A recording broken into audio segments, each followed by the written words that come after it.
I still can't believe you're showing your face around here, Brown, Dave Paul snorted as I walked in and sat down at the table I'd come to hate forever. He, of all people, knew what had happened on it before. You've had a rough night. Can you even afford to be here?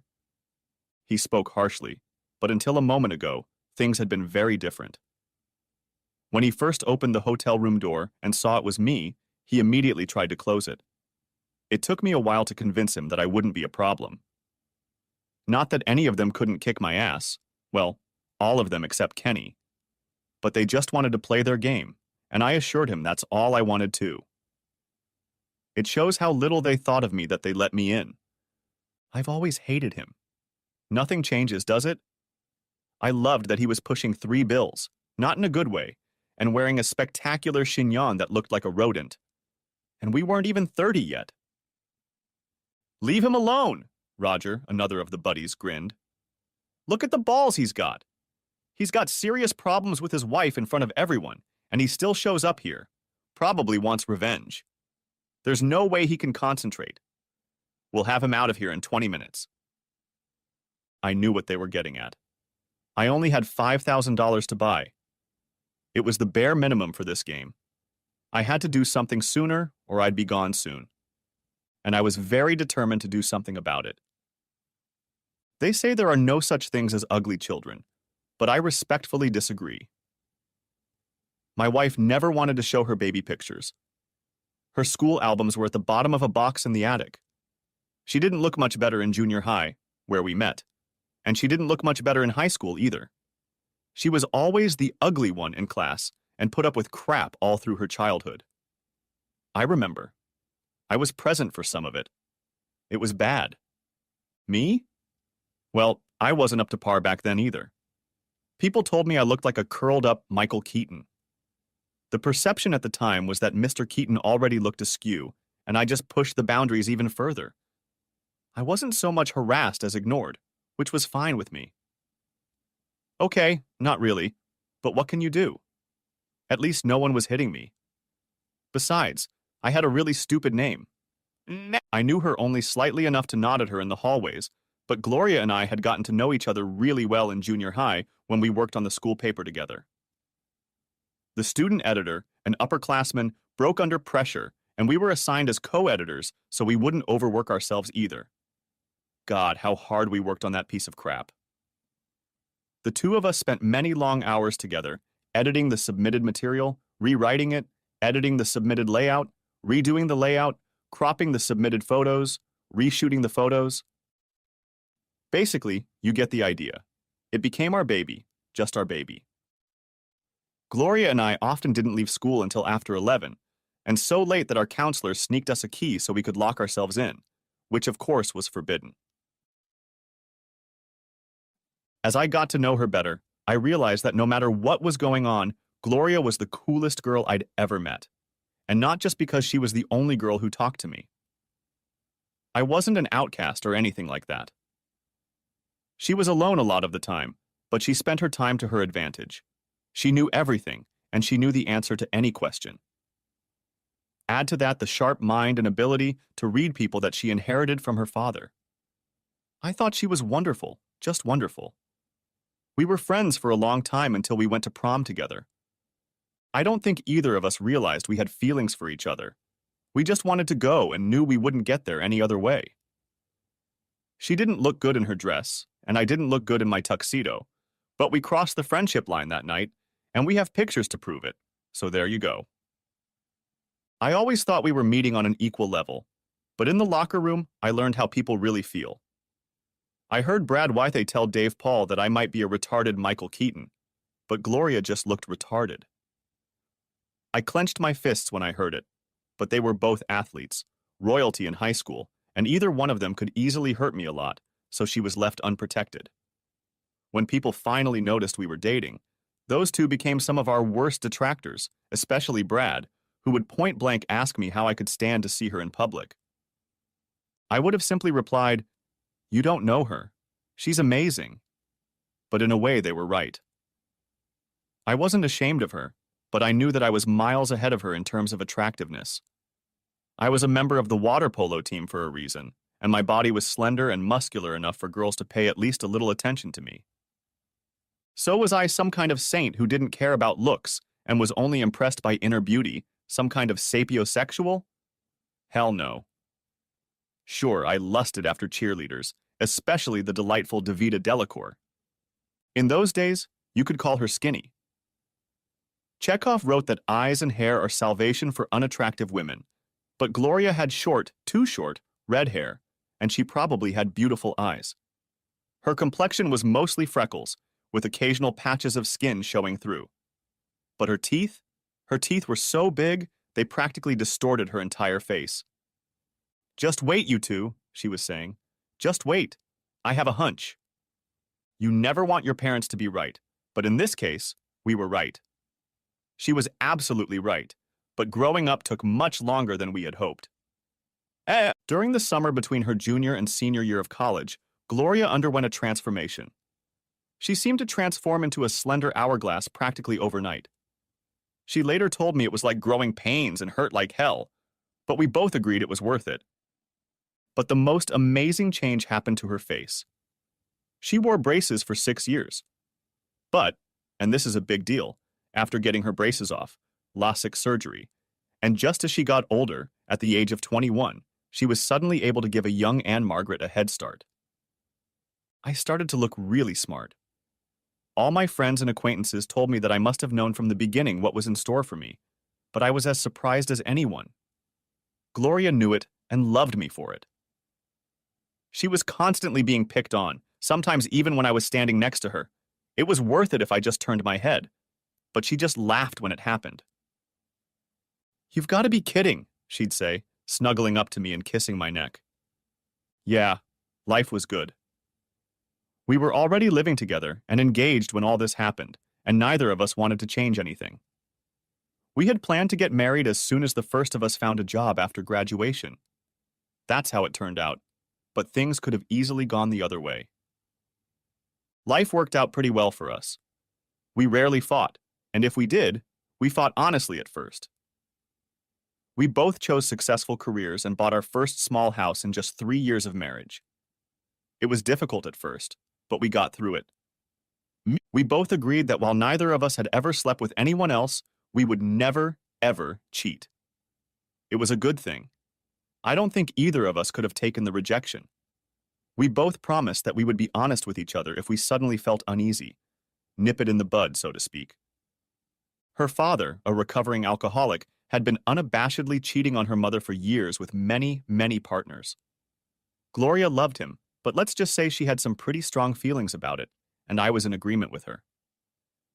We got married at a young age. Why wait?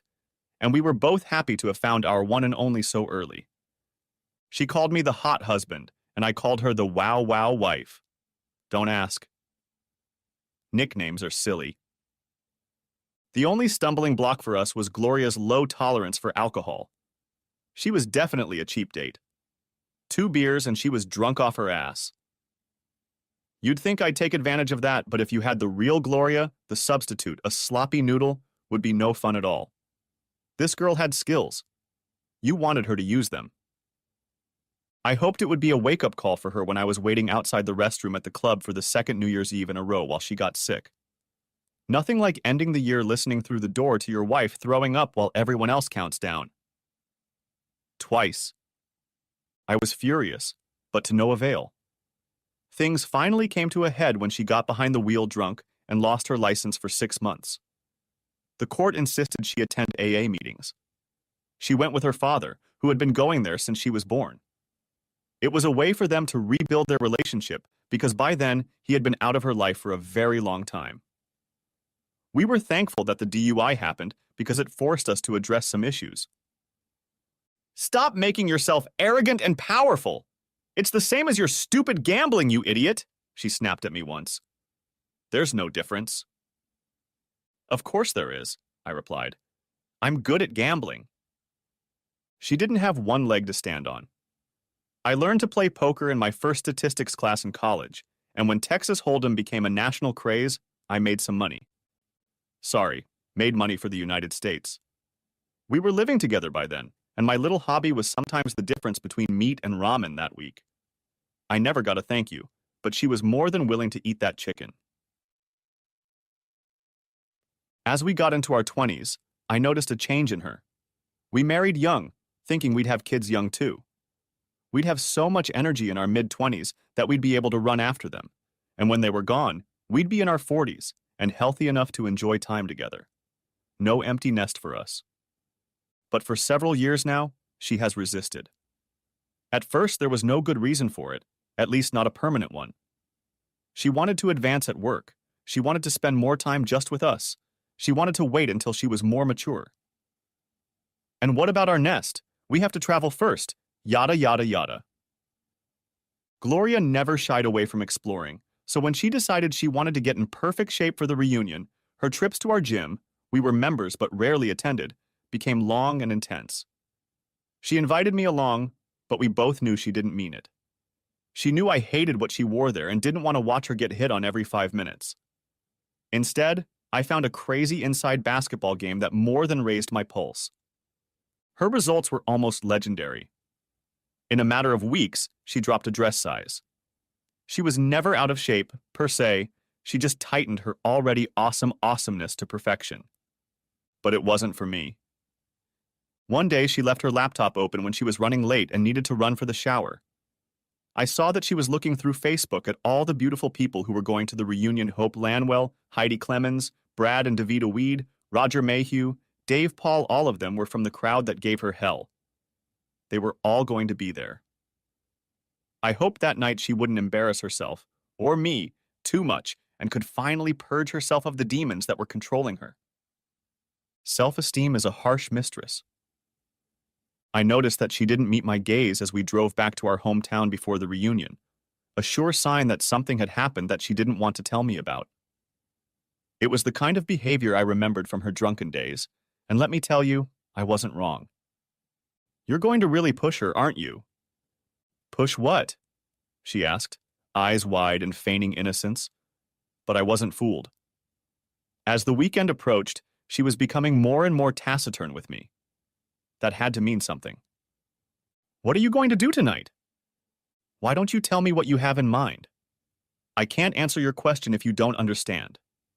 I can't read your mind. There was annoyance in her voice, which was another old tactic she used to get me on the defensive. She knew it always made me shut down to avoid confrontation. I'd already had enough of her, and I was in no mood for it. If she was going to manipulate me, she should have at least learned a few new tricks. You know exactly what I mean, I replied sharply. Why didn't you let me see your dress? Because I want to surprise you with how pretty I'm going to look, you idiot, she said playfully. Oh, I know how beautiful you are, I said. I'm proud of you. I don't mind you showing off. Good, she said, triumphant, because that's exactly what I'm going to do. But don't show off too much, okay? Define too much. I fell silent. Look, Rick, you know me. Have I ever embarrassed you? I was still silent, but I must have looked at her. I mean, other than this. God, she hissed. It's been 3 years. 3 years. You'd think I'd at least get something for that. Just tell me what you're going to do, I said. Well, Rick, she replied irritably, I'm not going to do anything, but I'm going to look amazing. I'm going to have fun, and they're all going to regret treating me so cruelly. Why? About what? Why should they regret it now? Why should they care? That was then. What difference does it make what you are now, 10 years later? Oh, Ricky, Ricky, Ricky, Ricky, she sang out. You know a lot about a lot of things, but you don't know women. They care, believe me. So you only want to impress women? I asked. Mostly, she replied, slightly defensive. Honey, you can't blame me for wanting to get a little revenge on the guys who got so ugly. You just can't. Are you happy with me, Gloria? I asked. Are you satisfied with our life? Oh, baby, she said, unbuckling her seatbelt and moving over to pull me against her. Is that what this is about? I love you. I love us. Don't ever doubt that. Yeah, but I've noticed there's no we in everything you say. It's all me and I, and now that I think about it, even more I. It's like you don't care that I'm around. Maybe it would be better for you if I just stayed home. That's not true at all, she hissed, pulling away. Oh, really? I said coldly. What am I going to wear tonight? What? You'd think you'd want your man to look good too, to make you proud of him, so we could make a great impression together, maybe even coordinate or something. But you have no idea, do you? But you look good in everything, dear. You know how to dress. I trust you. Please. There was silence for a few minutes. I could see the wheels turning. So what are you wearing? She finally asked. None of your damn business, I hissed. Fine, she said. Truce, I deserve it. I remained silent. What was there to say? Listen, she said, coming back into my space. You don't know what it was like for me back then. I think I do, I said reproachfully. I think you've told me about it often enough. I think I've heard you talk about it at your meetings ad nauseum. But you don't know, she insisted. You think you do, but you don't. I'm sick of you patronizing me, she continued, backing away from me as far as she could and huddling against the door. Tired of it. I've been waiting for this night for years. I remember thinking about it when I was waiting for my eye surgery. Really? I asked dryly. So long. Yeah, so long, asshole, she said. You don't know what it's like to be an ugly girl. And don't even try to say anything different, she said, immediately assuming I would try to deny or downplay what she was saying. I'm a goddamn swan, and I'm going to fly tonight. Don't you dare hold me back. I'm not trying to hold you back, I said. Yes, you are, she shouted. Yes, Rick. I looked at the speedometer and saw that the speed had reached 98 miles per hour. I hadn't even noticed. Babe, I said as we slowed down. We need to slow down before I run us off the road. We were going almost 100. Oh, Jesus. Be careful, honey. Look, let me say this, I said. I'm not trying to get the last word in. It's not like that. But I didn't fall in love with you because of your looks. And I don't think you fell in love with me because of that either. It's not. I always tell everyone who asks me, you are, the coolest girl I know. That's what they couldn't find out about you back then. That was their loss. Just be yourself and show them how awesome you are. The hot part is just a bonus. Really? Someday we'll both be ugly again, but you'll still be the coolest girl I know. I don't deserve you, do I? She asked, her voice trembling. Was she really wiping away tears? Hardly. I didn't really like the dress, but objectively speaking, it could have been worse. It was turquoise or aquamarine or teal or something like that, and as it should have been, it emphasized her thin, pale skin and brightened her gorgeous green eyes, but it was too short and showed more cleavage than I was comfortable with. Gloria liked it, however, and enjoyed the attention. All eyes were on her, and she was fearless about it. As I predicted, old cliques formed, but she navigated them with ease and pulled me along every time. As we approached the cool kids' table, I felt her tense up. We don't need to talk to these people, I said, squeezing her hand. Don't be afraid. I'm not afraid, she said, and as I looked down, I realized she wasn't. She was excited. Everyone was cordial. There were air kisses and fake hugs all around, but as much as Brad, Dave, and the others were happy to see Gloria, they looked annoyed to see me. Ulrich, Brad addressed me without giving me a hand. Bradley, I replied, not extending mine either. Did we cut the conversation short? Asked Gloria.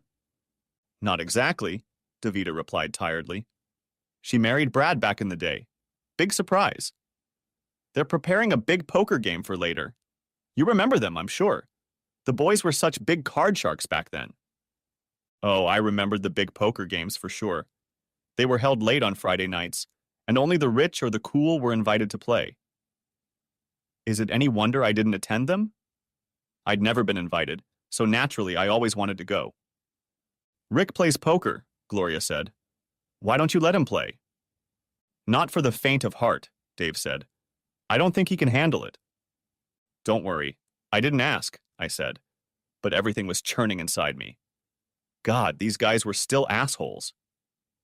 He's a good, started Gloria, but I nudged her lightly with my foot to stop her. No need to let the cat out of the bag. What in God's name is wrong with you guys? Davida asked. It's a big buy-in, Rick. $5,000. They'll never budge, but if you've got it, of course you can play. Says who? Asked Roger Mayhew. All of us, replied the pretty woman, who I realized was his wife. I agree with Davida. What's wrong with you guys? I'm serious, it's nothing, I said, embarrassed. No, Brad smirked. It's going to be at 1:30 in room 615. If you can shell out 5, sure. You'll probably need more, though, because things can go downhill very quickly. This game is for the big boys. I don't know. Maybe you'll sell your car or something. Look, DePierrot, you have no idea what kind of car I have. I was starting to get hot. Thanks to Gloria's surveillance, I knew where we both were. He should have looked too. Maybe then he'd shut up. Hey, Bradley, that's not cool! Gloria snapped back, now nudging me with her foot. You're going to apologize to my husband right now. You promised everyone would be on their best behavior tonight. Don't ruin it before tonight even starts. I looked at her in surprise and saw Davida doing the same to Brad. He was looking at Gloria, and she was clearly uncomfortable. Have you two been socializing? I asked. Well, yes, she replied, shifting from foot to foot. Very unladylike. Davida looked interested, and Brad was looking anywhere but at us. Why? I just wanted to see who was going to be here. Oh, really? Asked Davida, but I didn't catch any subtext. Yeah, well, Gloria paused. It was nice to see everyone. We'll meet up later, okay? She pulled me aside and we walked around some more, saying hello to other couples and groups. Eventually, Gloria got over her nervousness and turned into her usual, lively personality. I think she was hoping it would all go away. I, on the other hand, had been silent and furious the whole time. Finally, I pulled her aside. What? She asked, seeing the look on my face. Don't tell me what. Why didn't you ever tell me you were talking to him? Well, Mr. High and Mighty, I wouldn't say we actually talked.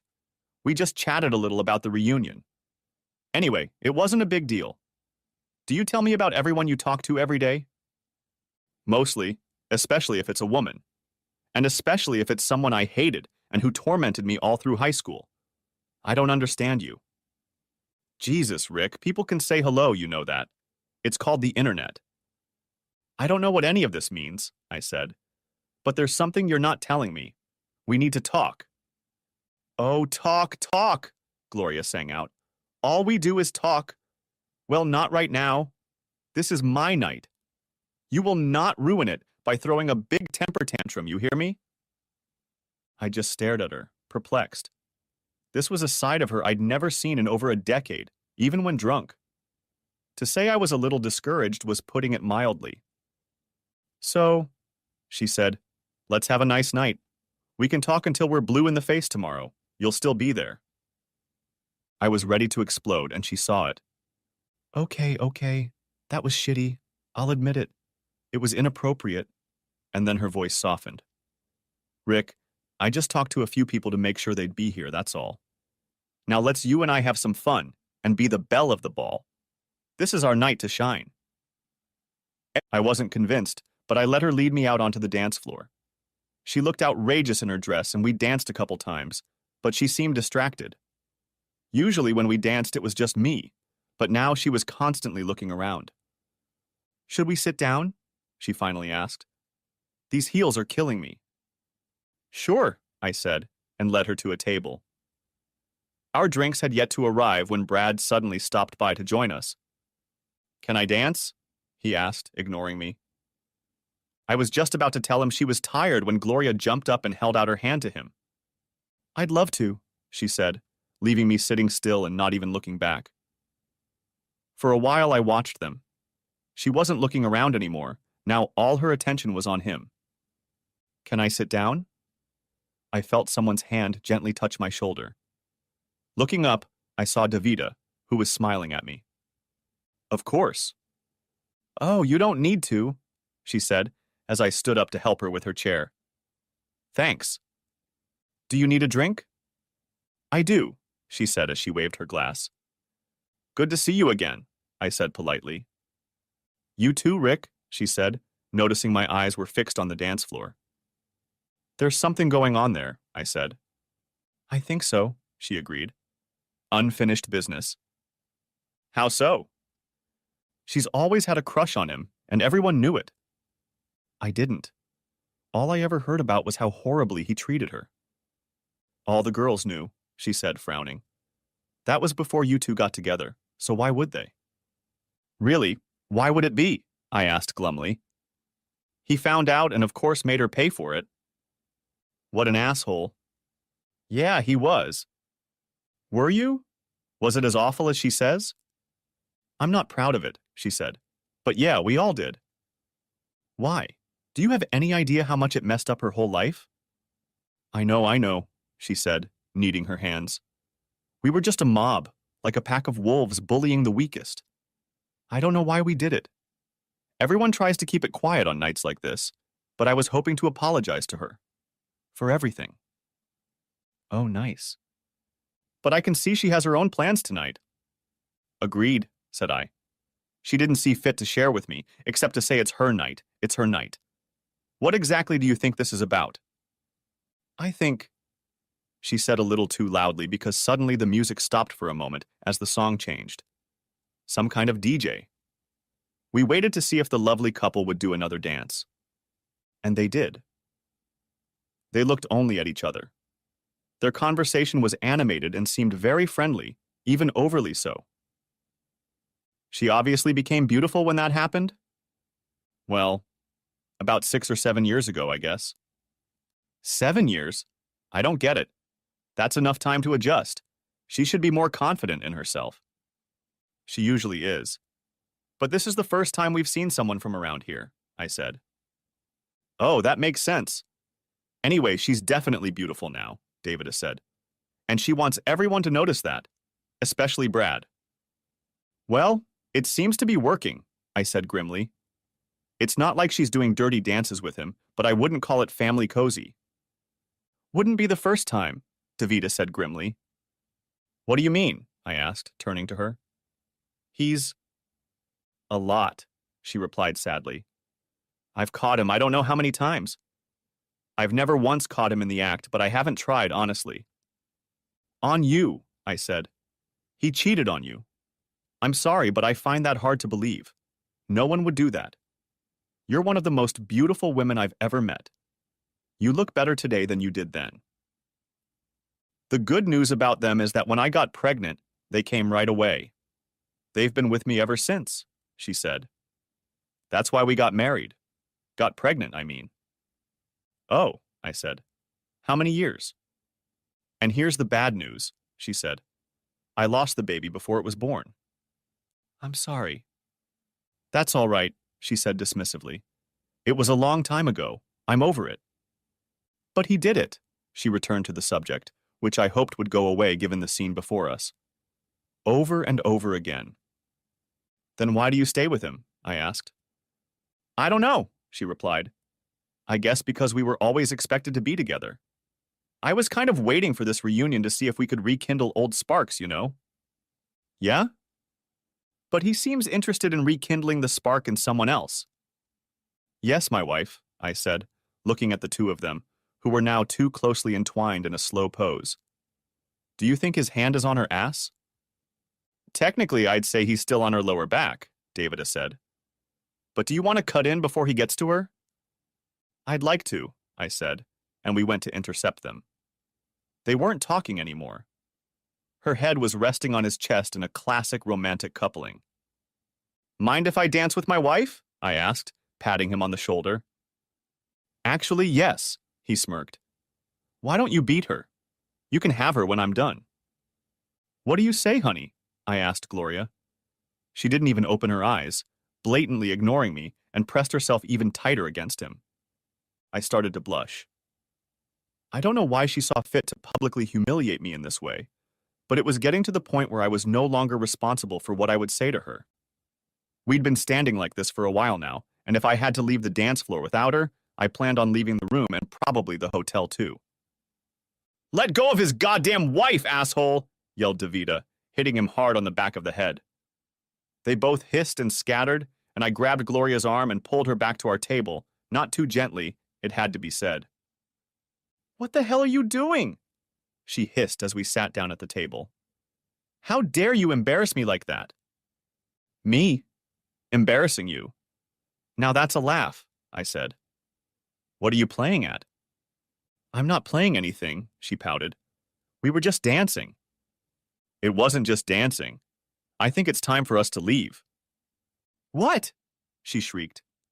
"Just when I'm having fun, you pull the plug out of the socket?" "Nope. No way in hell." "Gloria, the way you disrespect me is reason enough to break up." "Are you stupid?" she hissed. "Our marriage can't handle a little light flirting? Are you that insecure?" "It's much more than flirting, and you know it. It's embarrassing." "Oh, a big man can't handle his wife being the center of attention. What a baby." "Whatever." "Baby," she sang out. "Wah, wah, wah." I just sat there staring at her in stunned bewilderment. What the hell was going on? Was she out of her mind? Was she high? Had she had some sort of developmental breakdown? "Thank you," I heard her say when the server finally brought the drink order. I took a sip and realized it was rum and Coke. So, an explanation. "Gloria, is this—" "Yes, Cuba Libres, my favorite. Brad ordered them for me. I made sure you got one too. You're welcome." "Ah, now I get it. How many have you had so far?" "This is my first one, Sherlock. You've been with me all night. When would I have had the chance?" "Leave it alone. Right now. We're getting out of here." I reached out to take her hand, but she pulled away and glared at me. "Gloria, what about your sobriety?" "That's up to me. It's my sobriety, not yours." "Then what about our marriage? I'm warning you, you're pushing it." "Listen, you bastard," she hissed, baring her teeth. "When we said our vows, I don't remember it saying you belong to me, okay? Stop patronizing me like that. I can drink what I want, I can dance with whoever I want. This," she twirled her arms, pointing to her body, "is mine, and I can do whatever I want with it. And you can either drive, or you can get out of my way." "Finally, an easy choice," I said, and got up from my chair. "No, wait, she shouted, making a movement to get up and follow me. "Please sit back down. Please, I'm so sorry. I'm sorry." I didn't sit down. I stood and looked down at her. "Just give it to me, okay?" she begged, looking at me hopefully. "Please?" "If it means getting drunk and slutting around with other guys, then no, I won't let you do that." "Slut!" "Let me," she wailed. "Who the hell do you think you are?" "Allow it, Jesus." "I'm your husband, in case you've forgotten." "And what are you talking about?" I asked. "Those are your words. You just said them." "Back off, do what you want," she snarled. "I'm staying." "No, you back off, do what you want," I snapped back. "I'm leaving." And I left, but I didn't go far. I was out of the room for a minute, but then I came back and stood in the back for the next hour or so, watching her get even more drunk, doing dirty dances with all comers, but always coming back to hang all over Brad and Dave. Especially Brad. No one talked to me for a long time. I think they were embarrassed for me and didn't know what to say. Who could blame them? But after a while, Kenny Kirk and Roger Mayhew came over and bought me a beer. I remembered Kenny fondly, but Roger couldn't understand why he wanted to talk to me, since he was part of Brad's circle. Looking around, I couldn't find Gloria anywhere. She was gone. I broke away from the two snakes and took the elevator up to our suite, but she certainly wasn't there. I sat there shivering and then decided screw it and headed to room 615. It was the only other room I knew. Someone was definitely in there, and they were having fun. I put my ear to the door, but couldn't make out who it was because of the noise in the room. I knocked on the door a couple times, but no one answered. I decided to sit and wait, feeling sillier and sillier by the minute. When a couple walked by and stared at me sitting on the floor, I realized I would be terribly embarrassed if it wasn't Gloria who came out. But if it wasn't her, where was she? Why don't we see what's going on in there, huh? Let me help you up. And I looked up and saw Davida leaning over and holding out her hand to me. Where have you been? I muttered, letting her take my hand. Doing homework. Plus, I had to get this, she said, waving a key card. I'm not supposed to have it. This is the room for their big damn game. Inside, I had a dreadful wait and my worst nightmare coming to fruition. There was Gloria, leaning over a small round table, and standing next to her was Brad. They didn't even notice when I walked in. Who should I take down first? Brad was a phony, and Gloria. Ah, Gloria, I thought. You were supposed to be my one and only, my true love, and now this. Betrayal. We'll never find our way back, never. We'll never have children, never grow old together. But she was drunk. Very drunk. Drunk out of her mind. Maybe it wasn't her fault. Oh, the fact that she was a promiscuous attention whore is her fault. But is it my fault because I didn't protect her, no matter how shitty she acted around me? Shouldn't I have protected her no matter what? Shouldn't I have gotten her out of that situation, no matter how angry she was? This wouldn't be happening now if I had done that, if I hadn't been moping around. What kind of husband was I? Turning around, I saw Davida walking behind me with her cell phone in front of her, filming what was happening. What the hell are you doing? Snapped I. What do I look like I'm doing? She replied. I think we'll both need that later. Why? I asked, starting to move forward, desperate to keep them apart. Because it's not what it looks like, she said, moving closer so she could see the corner better. Davida? Wheezed Brad. Oh shit, how did you get in here? You're supposed to be with Hope and... She stared at him, and if there was a smile there, it wasn't the one I wanted to see.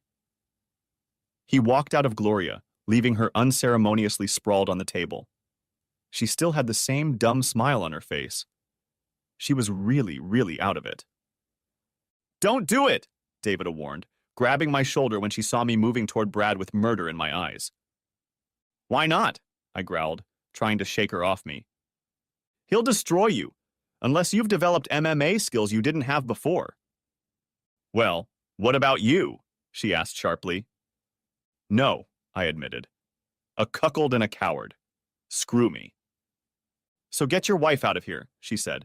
Take her to your room, but before you do anything, you need to talk to me. Yeah, okay, I mumbled, motioning to Gloria, who was slumped over in a stupor. That damn smile was still on her face. Shit. I picked her up and slung her over my shoulder. She was dead weight. Completely gone. Brad caught my gaze and lowered his concerned face for a moment to give me a look of smug satisfaction. Victory. I turned to leave, disgusted and ashamed. I'm serious, Davida said. She pulled a business card out of her purse and slipped it into my jacket pocket. Call me as soon as you put her down. I will, I said, as I walked out into the hallway, not intending to do anything about it. At some point, I heard a knock on the door, which turned to a pounding when I ignored it. Let me in, Rick, I heard Davida's voice. I'm going to make a scene until you do. I'm not going anywhere. Okay, I muttered, opening the door. You didn't call me, she said, and walked in, barely glancing at Gloria, who was snoring nonchalantly on the sidelines. I'm sorry, I said. It's hard, isn't it? She asked, reaching up to wipe a tear under my eye. Yeah. Well, I'm going to make it either better or worse, or maybe both, I don't know, she said, holding out a stapled stack of papers to me. What's this? I asked suspiciously. Instructional reading, she said. That's why I disappeared. I hope it was worth it, I said. If you'd been around, maybe none of this would have happened. It certainly didn't, she said, and that's exactly why I brought it. What is it? His messages. He thinks he's erasing them, but they never leave the server. It's a good start, but I only get part of it, so I have a spy app on his phone. A program that a private investigator installed for me. I've had it for a while now. I haven't checked them lately. I wish I had. Because, sorry, Rick, just read them. But don't start from the beginning unless you want to see this whole sordid mess develop. It's too much right now. Just go to page 9 and start at the place I underlined. 9 pages? There are that many? What am I going to find in there? Just read it. Everything will be written there. And I'm really, really sorry, Rick. I really am. So what are you going to do? I asked, walking her to the door. Obviously, I'm not going to stay in our room. I wasn't going to. They're having a poker game, remember? They're still doing that? I asked incredulously. What? Stop the most important game in the world just because 2 marriages are falling apart? She asked, contempt oozing out. I thought you were playing poker, Rick. Apparently not. I was going to stay with Laura and Hope, but that's not possible now. Hope and I are going to talk, and with Laura, probably too. I have my own room, not that I'm going to sleep in or anything. Me neither. You know, she said shyly, you could come with me if you don't want to stay here with her. I think I'd like that, Davida, but... It doesn't have to be anything like that, Rick, she said, giving me a peck on the cheek and turning away. But it could be anything. If you want, you decide for yourself. I appreciate it. Not yet, she said, walking away. Just start on page 9. It won't make you feel better, but at least you'll know. After Davida left, I stretched out on the other bed and started reading page 9 like she said. When I finished, I started at the beginning and read to the end. She was right. It was too much, seeing what had happened, and she was right again when she said it was better to know. Wake up, I said to Gloria, trying to wake her up. She moaned. Come on, slut, I snapped back. We're taking you out of here. What? She started to move slightly. What are you? We're leaving. I don't want to, she said, and rolled over to go back to sleep. Shit. Okay. This was going to be harder, but she'd go anyway. Thankfully, there was no one in the lobby as I took Gloria up to the elevator and out to the car. The strangest thoughts crossed my mind. I tossed her into the back seat of my Lexus. It was night, and her skin was like ice. She was shivering from the cold, but I didn't care. I put her suitcase in front of me. If I'd put it in the trunk, I'd be reminded of the blanket we kept there, but I doubt I'd have covered her anyway. I glanced at the clock display and experienced a slight shock. It was only 12:15. One would have thought that dawn would be coming any minute now.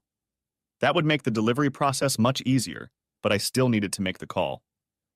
Hi, Rick, her mom answered after a few rings. I wasn't expecting to hear from you tonight. I know, Karen. I'm sorry, said I. I hope it's not too late. Well, a little, but it's okay. How was the reunion? We're still having lunch here tomorrow, right? I don't know, I mumbled. Look, I'm calling to warn you. I'm headed your way. I'm dropping Gloria off at your place. What? You're dropping her off? Why? What happened?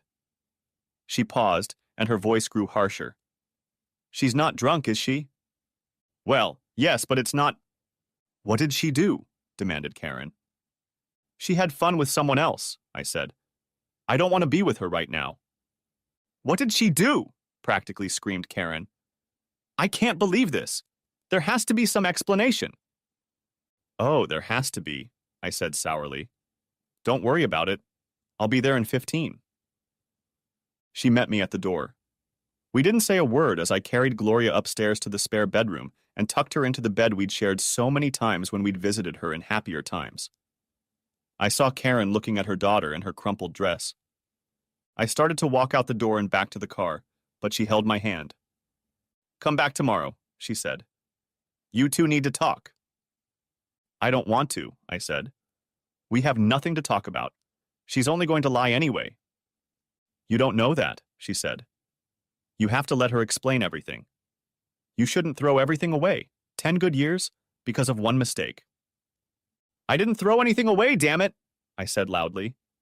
I didn't yell, but my voice was strained and she jerked back. I'm sorry.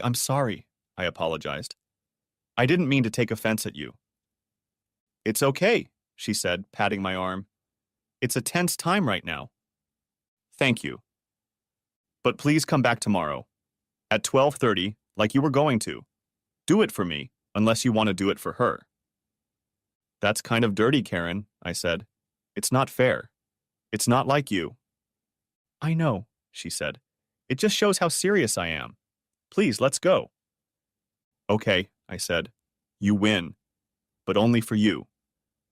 Thank you, she said, taking my hand in both of hers and squeezing it warmly. We'll figure it out. I've already dealt with it, said I. On the way back to the hotel, I noticed that it was not even 1 o'clock yet. Out of a whim, I stopped at an ATM near the hotel and withdrew $5,000. I had to shuffle things around and get a fine, but I got it. I hoped they would let me play. I took a shower, ate a candy bar, and drank some water. When you stay up late, it's always best to get a refresher. At 1:15, I headed to room 607 with cash in hand. We sat in awkward silence awaiting the arrival of the last player, which of course had to be Brad. When he walked through the door, he looked a little hunted, but at the sight of me he glowed. You're here? He asked and started laughing. What? I stole your wife and you came here to take my money or defend her honor or something? That's too rich. Just came for a friendly game, I lied. I think we've already established that she doesn't have any honor, so don't worry about it. I think you're scum for what you did, but I've always thought you were, so why don't we play?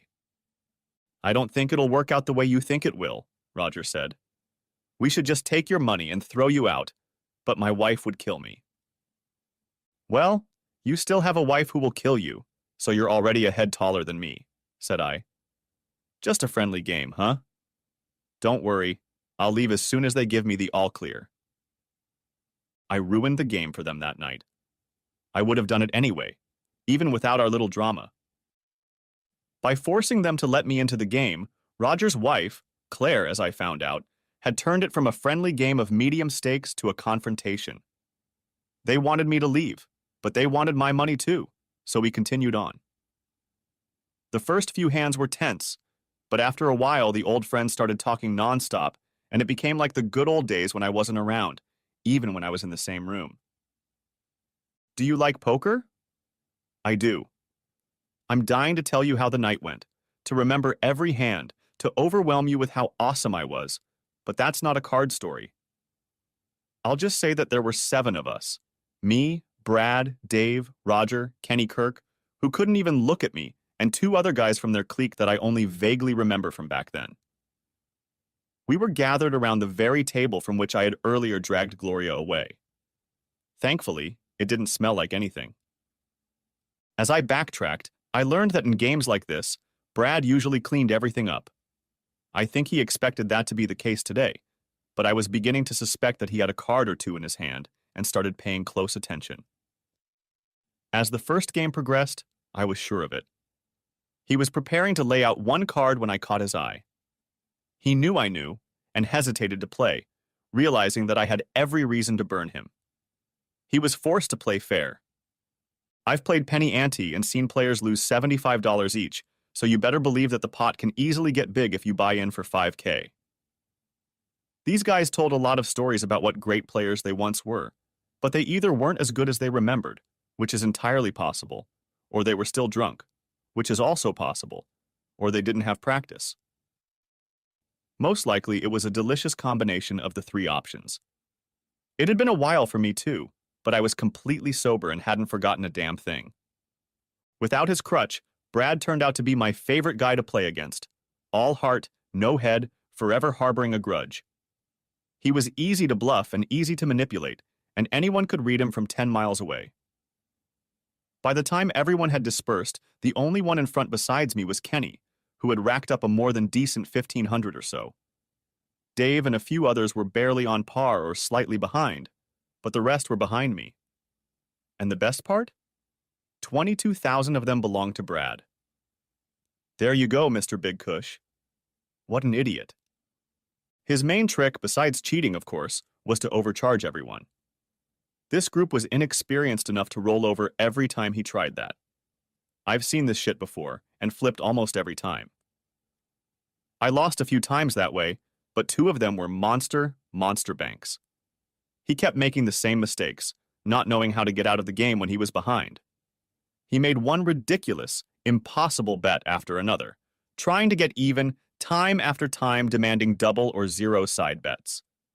This could cause him to start losing. "Hey, wait a minute," he muttered as we all started to leave the game. "You can't just walk out without giving me a chance to get my money back." "Brad, we're all done," said one of the others. Doug, I think. He seemed too preoccupied with making sure everyone put their chips in and got the right amount of money back. I think he was more remembering playing with Brad than talking. "What do you say, asshole?" asked Brad smugly. "Does it make it better that you ripped me off like that? It doesn't change what happened." "Of course not," I said, giving him my best grin. "But it sure helps. So give me another chance. One hand, you and me." "You've already had plenty of chances," I said, waving my money in front of his face. "I'm sorry, and besides, I don't think you have anything else to bet. I don't need your piece of shit car. Do you have a Rolex or something?" "No, but I do have one thing you might like," he said, grabbed his phone, and headed out the door. "I'll be right back. Don't get up." We all sat in another awkward silence. Poor Kenny still couldn't look at me, so I amused myself by invading his personal space, staring at him intently and watching him squirm. "She won't talk to me," Brad said as he came back into the house. "Dave, Raj, go down and get her. Bring her down here. Don't take no for an answer." "You mean we'll—" "Just take her, Lord." He turned to the others as they left. "Guys, is anyone else here smoking? Why don't we take a smoke break? Want anything from the minibar? The little bottles are still cold, and I think there's some beer in there." "I'll take some water," I said. "Sure you will," he said, tossing me one. "No beer for you." "It's almost dawn. I'm drinking water too," Doug said. "I think I should get going." No, wait, said Brad nonchalantly. He looked very comfortable for a guy who had just flushed 20 grand. "It's just getting started." A few minutes later, Dave and Roger reappeared, and both of them literally forced Davida inside. "Brad, what the hell is going on?" she screamed. "The only conversation we're having right now is through my lawyer. Why did you make those assholes drag me here?" She looked around the room with some trepidation, realizing she was a woman, alone in a hotel room with a bunch of guys, all of whom were friends of someone she was feuding with, until she saw me and visibly relaxed.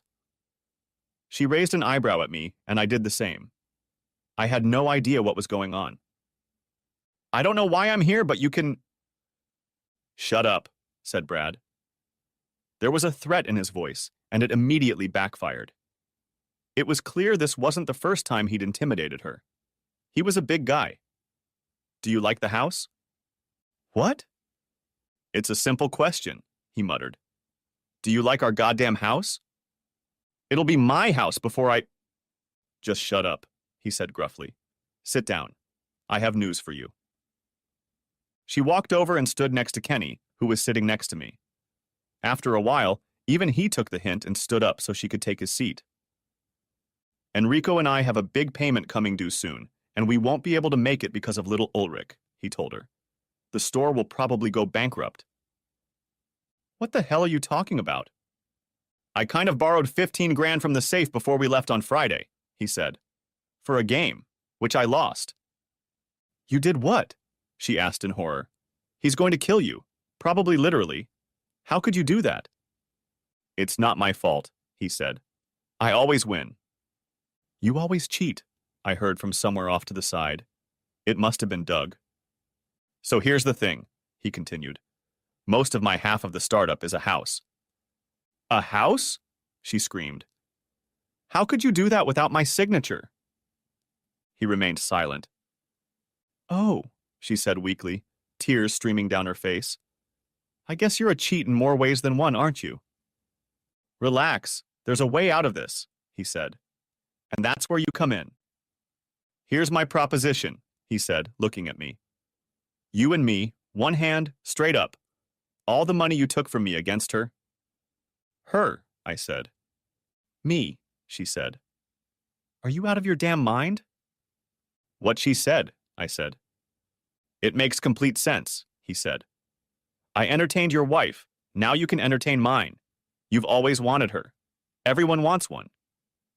I'm not your wife anymore, you piece of shit, she replied angrily. What makes you think... Wait, I said, touching her arm.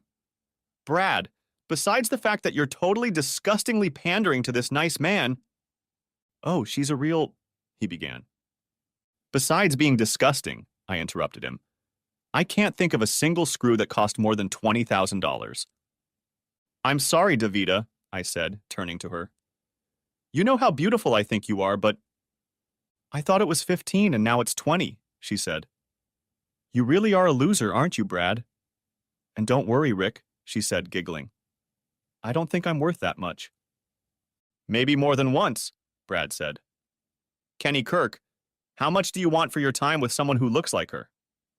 How would I know? I don't do that, Kenny said defensively.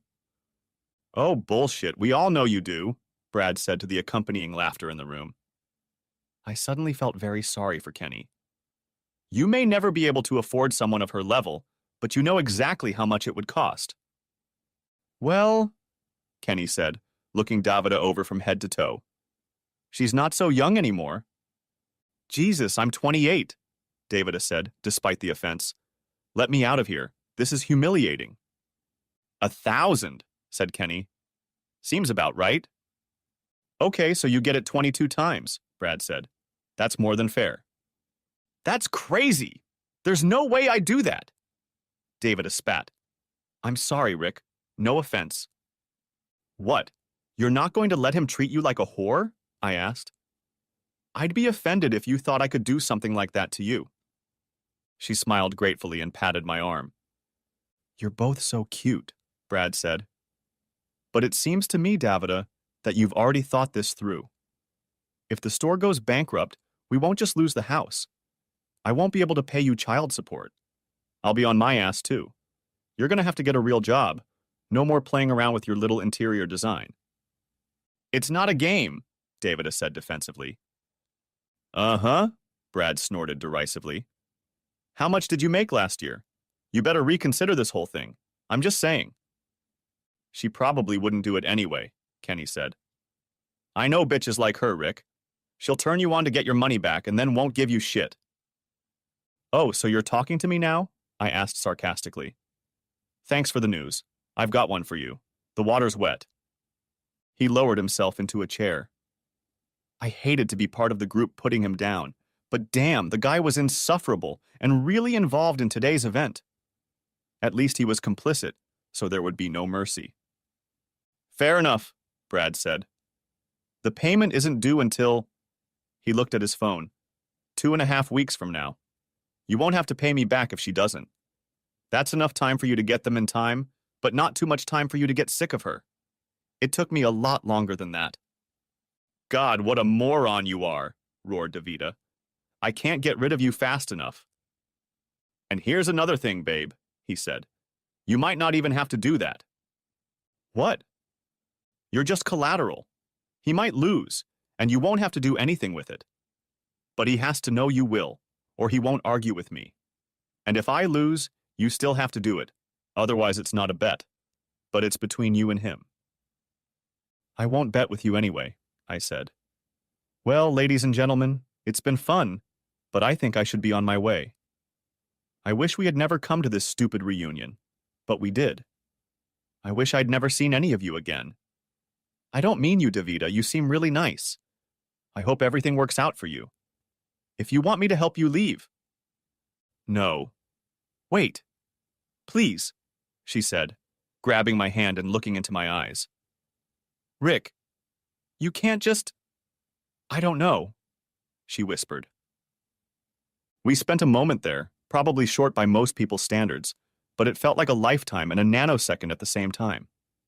I could do that for her. Okay, I'll play you one hand, I said. That's just great, Brad said, glowing. Okay. Why don't you sit over there? I'll sit over here. Raj, do you want a bargain? Sure, why not? Replied Raj lazily, suddenly becoming Mr. Smooth. He, Brad, and Dave crowded together at the end of the table, creating a united front. On the other side stood an empty chair for me. I didn't like that. Everything was fine. God, these guys were terrible poker players. They couldn't hide anything, especially Roger. But there's one thing, I said. Doug, would you mind taking my jacket? It's over there on the chair. Could you take the deck of cards in the outside pocket? I think it's on the left side. I bought them at the liquor store before I came here. Cards? Asked Dave. Yes, I said. I think we should play this hand with a fresh deck, don't you? Since so much depends on it and all. He and Brad exchanged glances, but what could they do? Gotcha. Seriously, dude, Disney princesses? Complained Doug, unsealing the new deck. Hey, it's either this or My Little Pony. I'm not an armadillo. I waved it off. I don't even know what that means, David said, but Kenny knew. It was obvious. I don't know either, I said. We smiled at each other, and the game began. Brad couldn't seem to win a fair game, or Lady Luck wasn't with him. Whatever. My full house beat his straight. He was only one card away from a straight flush, but it was too bad. So sad. I can't believe it, he said sourly. Well, you deal her, and when you're done with her, we'll arrange for you to wire me the money. I don't owe you any money, I said. And I never have. What? It was a deal. She's in it for the money. Brad, have you ever gambled before? Doug, who had stopped being a member of Brad's fan club at some point, asked. It wasn't her for the money, it was her against the money. You lost a lot of money. Then you put something else out and lost some too. Boom. End of story. Let's go, Davida said quietly, taking my hand. I never want to see you again, Brad. Don't come to this house. No matter how long we keep it, you're not welcome here. Let Hope and her sister come and take your shit. Hope? Yeah, I found out about that too, asshole. Maybe her husband will let you stay with them. I'll ask him for you. Davida, Just shut up, she said, and we walked out the door. Your room or mine? She asked. Of course it's yours, I said. Mine has a crumpled bed that smells like her. We sat down in 2 chairs in her room and stared at each other. After a couple minutes, she got up and picked up 2 bottles of water, holding one out to me. So what are you going to do? She asked. What? About her. Ah, I said. We're almost done. It's over except for the screaming. Are you sure about that? You've been together a long time. You're perfect for each other. You think? Snorted I. Well, that's one woman's opinion, and it doesn't match hers. I don't think that's true, she said.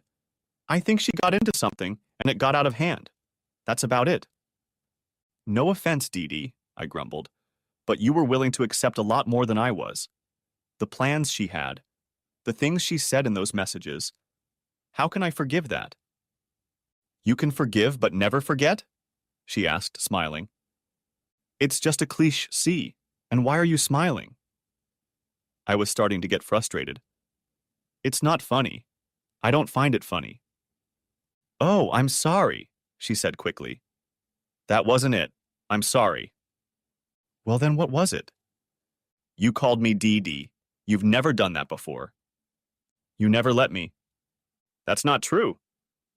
I never knew you well enough, I said. You were up there on that pedestal, the queen of the prom, and I was down here. There's no Dee Dee here, just Davida. I need to apologize to you too, I think. No, you've never done anything to me. You've always been good to me. I just didn't pay attention to you, said I. It's not your fault. I'm not going to do that, you know that, I said. Do what? Nothing. I'm going to give him his money back. If I could split it up so it wouldn't affect you, I'd nail him in a second. But I'll never be able to live with myself if I hurt you with all this. Oh, Rick, you're just the sweetest person, she snorted. But you do what you want. No. Seriously, you can. I'm not at all as worthless as he makes me out to be. He just likes having me in his arms.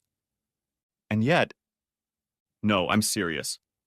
I admit I'm not doing well here, but that's only because it's here. I'm actually pretty good. I have a degree. I have contacts. I'll have plenty of opportunities if I move to the city. That's exactly where we are. I see. Correction. That's exactly where I am, I said. Damn it. I need to start thinking about things differently. Take your time, Rick, she said, getting up and sitting down on the bed next to the chair to hug me. It's going to take time. It's going to hurt. It's going to hurt a lot. What's your secret? I asked.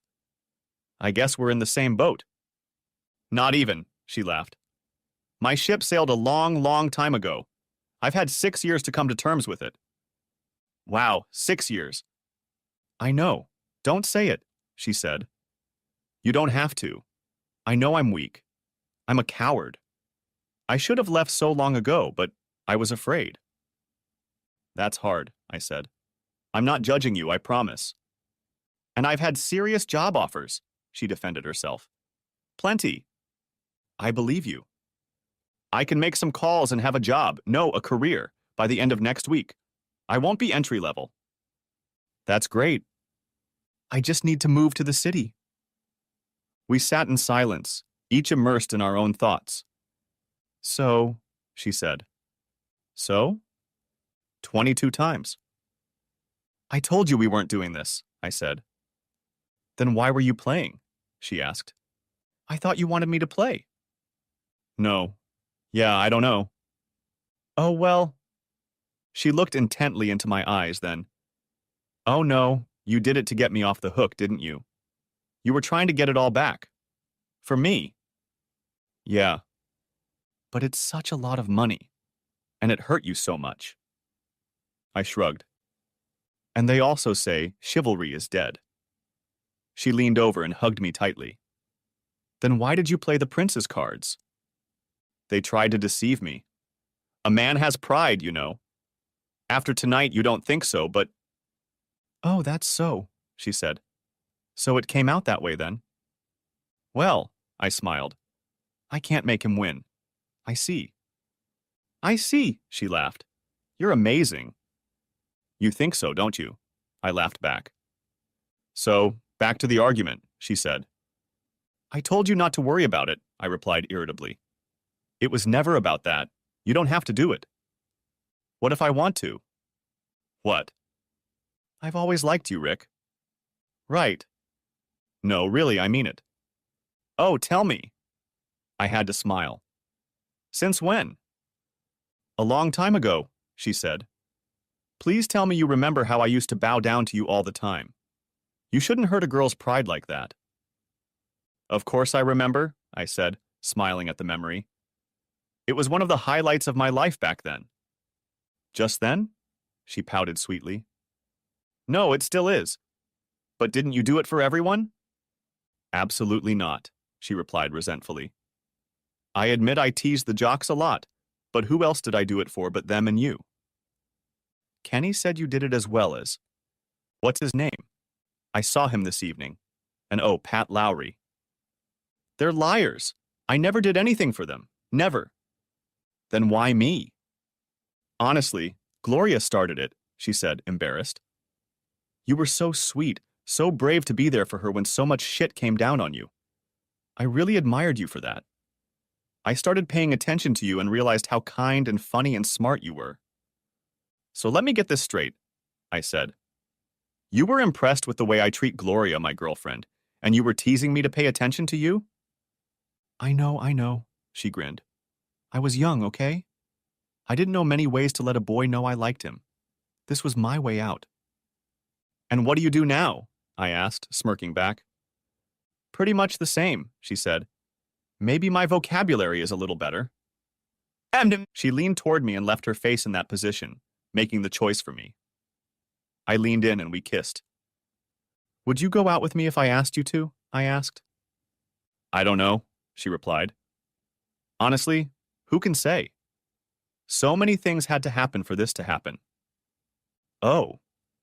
It sounded like she let me off easy, but even now, 10 years later, it was still a no. But I know I like you. I know it's probably too soon, she said, but if it's not, I didn't have to think about it, not even a little. It was over between Gloria and me. Not too soon, I growled, and after a few moments we got down to it. After a while she asked, "What's your schedule for today?" "I don't really have one," I said. "I have to go to her place at 12:30. I would have brushed it off, but I promised her mother I'd be there.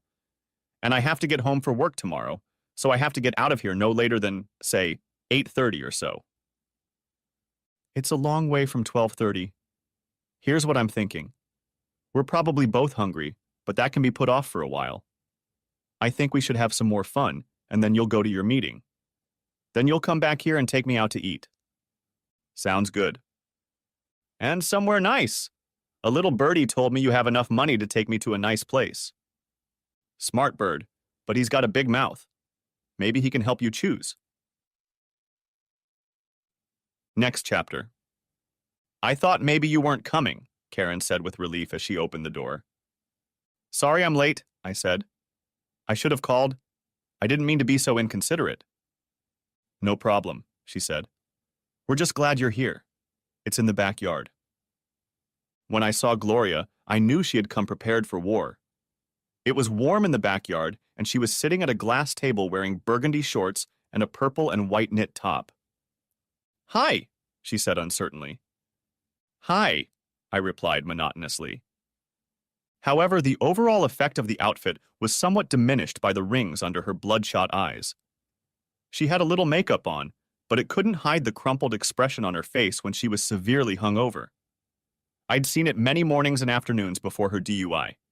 She was definitely in pain. Good, because I was too. We sat there looking at each other, and as the silence dragged on, it became clear to Karen that this wasn't good. "For God's sake, you two," she said. "This is just ridiculous. You're here to talk, so start talking." "And you're staying?" I asked. "I want her here," Gloria said. "You can be scary when you're angry." "I don't mind," I said, turning to Karen. "I didn't ask you to leave." "Honey, why don't you start?" "I want to," Gloria said. "Rick, I'm so sorry." "Are you?" I asked. "Yes, Rick, I'm really, really sorry." "For what?" I growled. "For getting caught having fun with that guy? For the fact that I saw you having fun with him? Or for the way you humiliated me and embarrassed me in front of 100 people?" "For everything, everything," she said, embarrassed. "I was an idiot. I take full responsibility. Well, almost full responsibility." "Almost," I said sharply. "We both know I have a problem," she said. "I shouldn't have had that first drink. Everything went downhill after that, and I couldn't stop." "Really?" I replied. "I seem to recall you were hanging up on him and treating me like complete shit long before that first drink came along." "I know," she said. "I was completely out of control." She leaned forward. "But you know what I think?" "Tell me." "Someone must have slipped me something," she said conspiratorially. "Before this, I mean. That's the only way I can think of why I'm acting like this, don't you think? I mean, it's not me. You know that." Wow. From a tactical standpoint, I felt it was too early to play that card. You'd think she'd kiss my ass first. "That makes sense," Karen put in. "Why else would she act so weird?" "Yeah, why?" I asked. "Well, let's get you to the hospital and run some tests. Right now. If there's something there, we should press charges." "No, no," said Gloria quickly. "I'm sure it's all out of my system by now. I wish you had picked me up last night. Besides, what can I prove, even if it was there? No one saw it." "And I wasn't having fun with him," she said with conviction. "You weren't having fun," said I. It wasn't a question. "I think Davida has a video on her phone that says otherwise."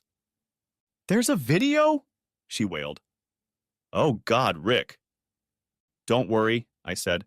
"You won't be talked about all over the internet, even though you deserve it. It was filmed by a woman for proof, not some scuzzy type, though I'm surprised he didn't put any spin on it. I guess we'll find out." "But that's the point," she insisted. That asshole. You saw me. I wasn't even there, not really. I didn't even know what was going on. You know how I can be. Hey, and I don't? I asked sarcastically. Where have you been? She sobbed. I know I screwed up, but where did you go? You just left me there all alone. You let those guys take advantage of me. You're my husband. You were supposed to save me. Save you from yourself is what you mean. Oh, that was priceless. So it's my fault? No. She paused. That's not what I'm saying. I take full responsibility for how it started, but you should have been there, Rick. We both made mistakes. I know I did, I said. I admit it. Good, she said, breathing a sigh of relief. So we can... But before you say anything, wait a minute, I said, standing up. I forgot something. I'll be right back. Where are you going? Asked Karen. She seemed to think I was going to run away. Don't worry, I'm not going anywhere, I said. I was supposed to bring something. Just let me take it. As I ran to the car, I thought about what Davida had said earlier. I didn't care what her motives were or where we were going. She had done me the biggest favor of my life. Gloria was so sure of me that she didn't even try to gracefully articulate her ramblings. She just came at me with gun in hand as fast as she could. Spin? Damn, she was a chopper. What's this? Asked Gloria when I returned and dropped a stapled stack of papers on the table in front of her with a dramatic clatter. Oh, this little thing? It doesn't look like it, Gloria, but it's a rope. You just hung yourself with it. Take a look, I said. This is the entire history of your text conversations with Brad. That's what... Wait a minute, what? Everything, Gloria. Davida had something on her phone. Go ahead and look at it. I pushed it toward her, but she recoiled from it like it was poison, which, well, it was. Tears ran down her cheeks. What's going on? Asked Karen. What is it? I think Davida called it educational reading, I told her. Let's turn to page 9, which is where she told me to start. I think that's a good place to start. No, Gloria whispered, starting to cry even harder. And you think we can really do this? Asks Brad. And here is my loving wife's answer. I know we can. How? He asks. I'm freaking out. I have to be on top of things. He won't like it and we'll fight. If I treat him like shit, he'll leave. He always has to cool down so he doesn't get too rough with me. Find a way to keep him occupied and we'll have all the time we need. Will that work? Yeah. If you knew the shit I do. He's used to it. I'll have to kiss his ass for a while, but it won't last. He'll be pissed, but he'll get over it. And we'll have fun. Yeah, but what about DD? He'll be taken care of. As Hope will take over. I? Because I'll stop practicing with her if she doesn't. Hope too? You're so bad. And you know what, Karen? There's a winking emoticon at the end, but wait, that's the best part for me. They discuss the details for a few more lines, and then she says this. But if we get caught, you take the blame, dude. I'll say you covered for me, and then I'll put the blame on him and make it his fault. I've always done that. Me? You're the one who started it. Don't worry. I'll make sure he doesn't come after you. I can handle him. I know, love. But can you handle me? And that's the end of it. Gloria, is it true? Asked Karen. She refused to answer for a long time. I sat staring at her impassively with my arms folded. Okay, yes, she said. I know it's bad, but Rick, baby, we can get through this. I love you, just you, I swear. It's just Brad. Brad, he... And she started crying again. Just tell us, honey. I have to hand it to Karen. She must really love Gloria if she started coaxing her after she found out what a manipulative slut her daughter was. I was interested in listening to it myself, just for the tick. Brad was always the one I could never have, she mumbled, coming to her senses a little. He was so beautiful, and he was so awful to me. I just wanted him to want me and realize how stupid he was, how he should have been with me all this time. So you never loved me, I spat at her. Of course I love you, she said, trying to grab my hand. I pulled away. You're my one and only. You always will be, I swear, but it was just, I don't know. I guess he was the one who got away. Oh, Gloria, Karen said. It didn't start out that way, Gloria defended herself. At first, I just wanted to make sure he saw me, saw us, and he'd just eat his heart out, you know? But then I saw his picture in Davida, and he still looked so good, and she's so beautiful. Well, I just realized I couldn't compete. I think what she's trying to say, Karen, I said, with a strange mixture of amusement and annoyance, is that I'm the reason she couldn't compete. I'm not good enough to make Brad jealous. She'd be embarrassed of me, wouldn't she? She didn't say anything, but the tears came rushing back. But you saw the messages. You saw him working on me, she insisted. He went on and on about how I'd beaten you, why I was with you, and how he was sure you didn't appreciate me. This is all bullshit, I said. You're the one who started it, not him. The fact that I'm not pretty? That may be true, but everything else? I idolized you, Gloria. I know, she said. I knew it even as I bought into it. And then I had a plan for how I would let him do it. I would humiliate him. You're in the sun? Karen asked. A guy like him doesn't care about things like that, just as long as he enjoys it. You always bragged about being a great judge of character, honey, but you acted like a naive, spoiled little brat. I know, Mom. We can go to counseling, Rick. It was just a silly infatuation I let go too far. It didn't mean anything. It was... Don't go there, slut, snarled I. Don't you dare say it was just sex, if that's what you're getting at.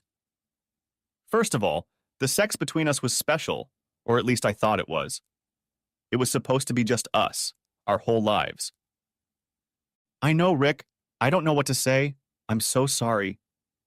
Leave it alone, I cut her off. Even if it's true, what about those messages? The ones where you put me down, bragging about how easy I was to manipulate, how stupid I was. That's not what I meant, darling. I don't want to talk about it anymore. And don't call me sweetheart. You have no right to. You're a manipulative slut. I'll never be able to trust you. I'll never trust you again. Rick, Karen gasped. Stop it. Stop talking to her like that. I know what she did was awful, but can't you see how sorry she is? I'm sure you two can work things out. You've been together too long to... And that's another thing, I snapped back. What about fidelity? Gloria, I never, ever told you about the shit I went through for you in high school because it would hurt you too much, but you had to know about some of it. Everyone, and I mean everyone, wanted me to kick you to the curb because you were such a big dead bastard. I was already screaming and I finally realized it, so I took a deep breath and toned it down. And this is how you repay me, huh? And you said you were planning this even before your eye surgery. No, said Gloria in horror. No, that's not true, dear. I just meant that I planned to come back looking gorgeous, that's all, I swear. Leave it alone. Like I'm going to believe anything you say, I grinned. You're a liar and a cheat. That's exactly how you started this conversation before I busted your cheating ass. I'll never... Stop it! Karen wailed. Stop it, both of you, right now! I can't believe this is happening. You're finally ready to give me grandchildren. Can't you two just... Oh, grandchildren, I grinned, picking up the folder again. Maybe we should tell her about our kids, Gloria. Please don't, she sobbed, dropping her head in her hands. Please stop. Oh, no, no, no, I said. Let's look at page 11, near the end. Let's see what it says. Are you sure? That's Brad asking. I'm sure, Gloria replies. I haven't had fun with him in a week. He should be open to you. I'll try to hold him off, and if you have strong swimmers, you'll have a better chance. I want to have at least one beautiful child. After that, he can give me several, but I want at least one. And with him, you won't get that. What are you thinking? Look here, Karen, I said, showing her the paper. See this? That's the smiley face symbol with the tongue sticking out. See? Can she humiliate me anymore? Oh my God, Karen said, looking at Gloria in disgust. Actually, she might, I said. I'm lost here. I can't find it right now. But somewhere in here, she says she's going to try to give him 2 chances to reunite. And if that doesn't work, she's going to try to meet him halfway to make sure. Will you stop it? Sobbed Gloria.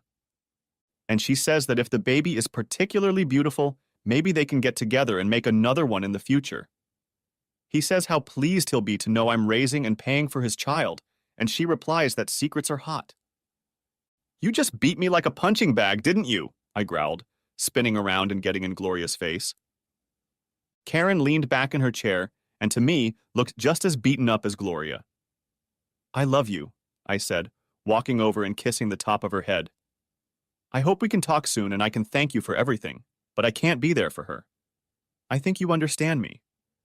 No, I don't think you can, she replied dejectedly. I'll leave it to you too, I said, putting the papers back on the table. I'm sure I can get another copy for the lawyers. Wait. Rick, how am I going to get home? Asked Gloria. How am I going to get to work tomorrow? I don't know, I don't care, I said. And when you get there, you won't stay in the house. You'll find a slutty girlfriend to live with, or get slutty with a bunch of guys. Who cares? The locks will be changed by the time you get here. This is my house too, asshole, shouted Gloria. I paid as much as you did. I put as much time into it as you did. Don't mess with my head. It's going to be very ugly. Ugly, H.A., said I. Excellent choice of words. That's what it's all about, isn't it? Driving back to the hotel was hard. Sure, I did burn her, but so what? The love of my life was a cheating, manipulative woman who thought I was too ugly to be the father of her children. I may have won the race of life with Brad, earning twice as much, certainly in a better open field. But when it all came out, he turned out to be the winner, just like before, and only because he looked so much better than me. I liked her, a lot. But Davida was no Gloria, who, no matter what, always remained the coolest girl I knew. Nothing would ever change that. I'd have to learn to appreciate other traits in Davida if things were ever going to work out between us. She liked me, though. She wanted to see something more and was willing to try, even with the horrible baggage we both carried. Maybe it wasn't just a rebound. Who knows how cool she could be after we'd been together 20, actually 21 more times? And it was still 21. I tried to tell her that it was down to 15 or 16 now, but she said we should count by sessions, not by how many times we'd had fun. In her opinion, we were still in the middle of the first session. That was very cool of her, don't you think? The end.